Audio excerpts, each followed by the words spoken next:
Okay, I'm recording now. I was going on for about 5 minutes and my camera wasn't on. But anyway, this has to do with converting bread into carbon foam. I did a few preliminary tests making charcoal out of wood. I thought I was making carbon foam. I got misled about a video on YouTube that said it could turn wood into carbon foam, but it had to do with the lignum in the wood, right? So I'm just going to stand up here and give you an overview. I have about, minus the weight of the can, I have about 385 grams of bread that's been dried. My original weight was 590 grams. And this is what makes it work. This is just a coffee can, steel coffee can, steel bottom. And I still got coffee in this.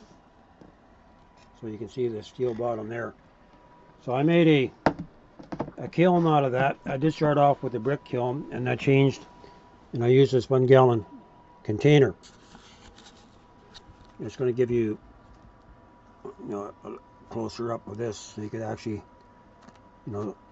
see the granules. And I got the other pieces under that. I just wanted to use up the leftovers, so I used this blender here to do the job. It worked quite well. And so what I'm hoping to do, I have a gas torch, propane and MAP gas, so I could actually test out these pieces just to see how good the drying process is.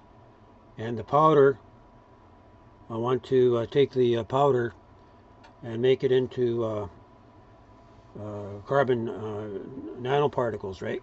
And try mixing different binders. I can actually make my own bioplastic fairly easy by mixing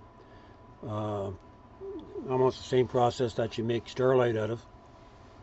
Starch, vinegar, a little bit of glycerin, and there's one other, baking soda. You can actually maybe try using that as a binder, and whatever comes to your imagination, right? Because that's what Maurice Ward did. That he had a heart for doing good, and he was just showing how to do it. And we kind of, both of us have very similar ways of thinking, like he does. So you never know, that just might come up with the Starlight formula, like a rediscovery, and that would be something. But anyway, that's what I'm planning to do after this video. I'm going to upload this video while I'm doing the test. But the canister here, when I peeled back the ceramic wall on the top, this was transparent. I think I might have said that already. 1125 to 1150 degrees on the outside.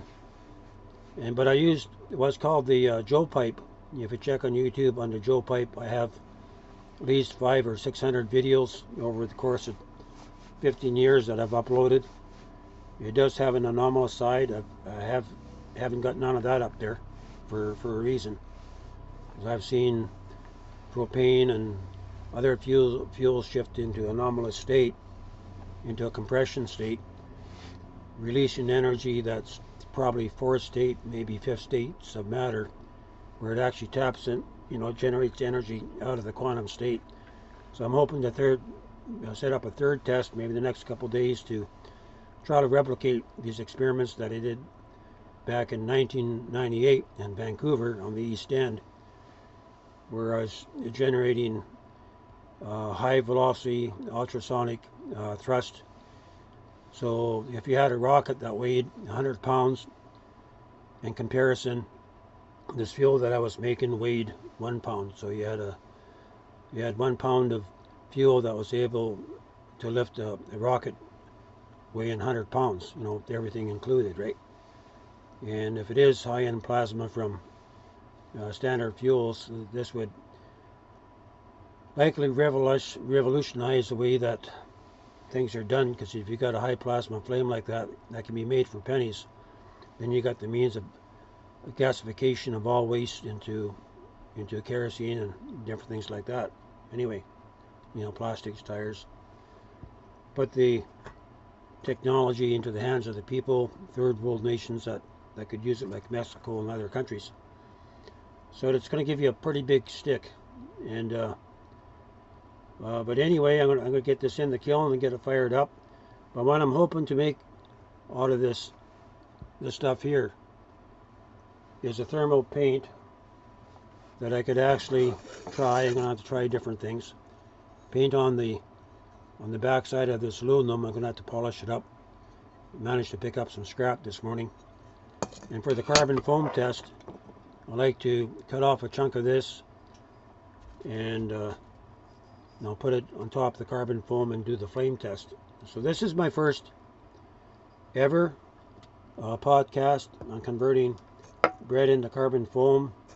I'm trying to make carbon paste maybe after this.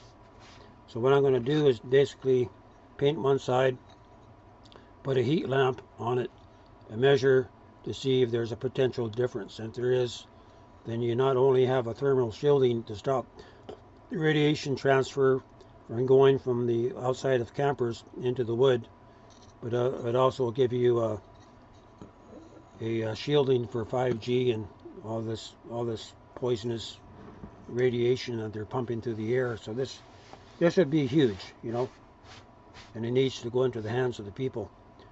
So I'm going to leave it off here. I want to keep this around 7 minutes. Once I come back from barbecuing this stuff, I'll be able to take the weights off this and I'll include this in the video.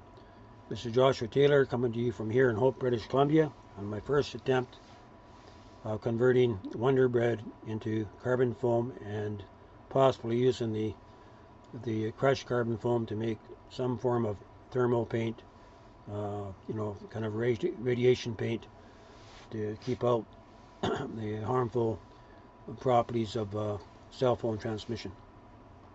All right, I'm going to stop it here.